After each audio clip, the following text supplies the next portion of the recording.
this is the brand new Peugeot 3008 and we've come to Italy to try it. You might not be able to tell though that it's Italy because it's raining. I love it when you come to somewhere like this and the weather is worse than it was in the UK, but there we go.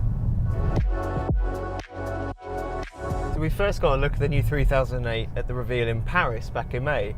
And I think it's fair to say it kind of blew everyone away, really. It looks really, really smart and it's a completely different design to the old car, which to be honest was not a car I'd be particularly interested in driving or buying, whereas this one is.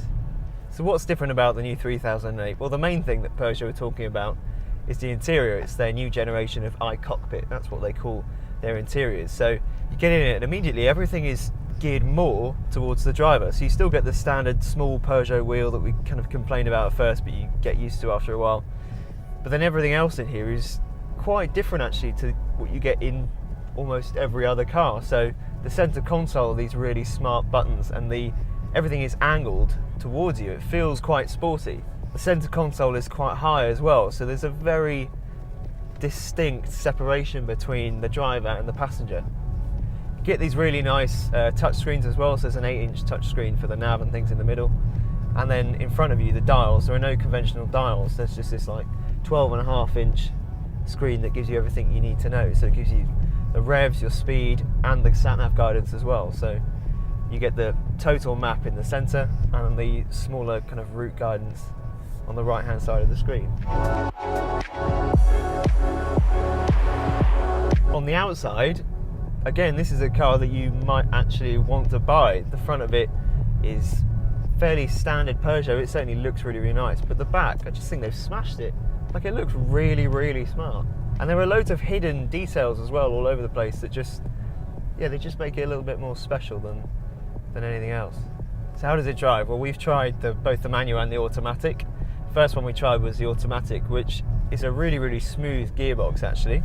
The changes are nice and smooth. It sets off really well, and you can put it into a manual mode as well. So there are paddles behind the steering wheel.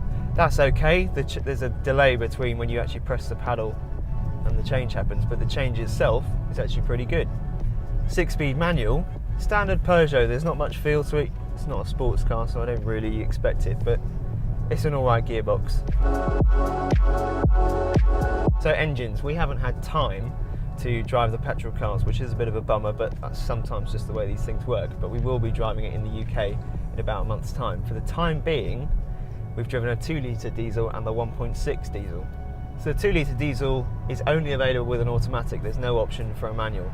It's a very smooth engine, very refined and very quiet, and it's got loads and loads of torque, so it feels like quite a fast little car actually. This is the 1.6 diesel, so it's got about 120 horsepower as opposed to the 2 litres 180. It's really refined, it's quite a quiet engine. It just doesn't have the torque that I was expecting from a diesel like this. And this 1.6 is going to be the best selling engine in the UK, so yeah, I think it needs more torque, to be honest.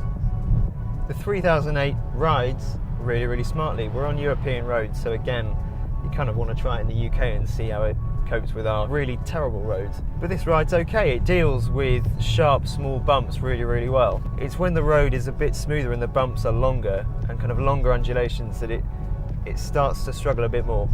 But the rest of the time, if you hit one sharp bump and you're in a corner or something, it doesn't unsettle it at all. As for the steering, the faster you go, the heavier it gets. But it's still fairly inert. There's no real information coming through to me, but your brain tunes in with how fast the steering is and how heavy it is quite quickly. So actually, you know where the front of the car is going to go. There's a sport button down here as well, which makes the steering even heavier. To be honest, I'm inclined to just leave that on all of the time, because it just, there's a reassuring weight to it that I really appreciate. As for the brakes are what they are. They're Peugeot brakes, but this car doesn't actually weigh very much. It weighs about 1,300 kilos, which for a car of this size is really, really good. So it doesn't need a lot of braking force to get it to a stop. But that's it really. I think we'll need a bit more time in it in the UK because on press drives like this, you don't get much time with the car.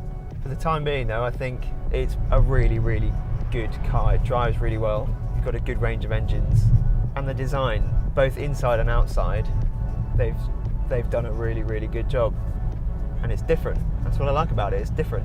so many car companies just do the same thing, whereas this is different. So yeah, good job, Peugeot.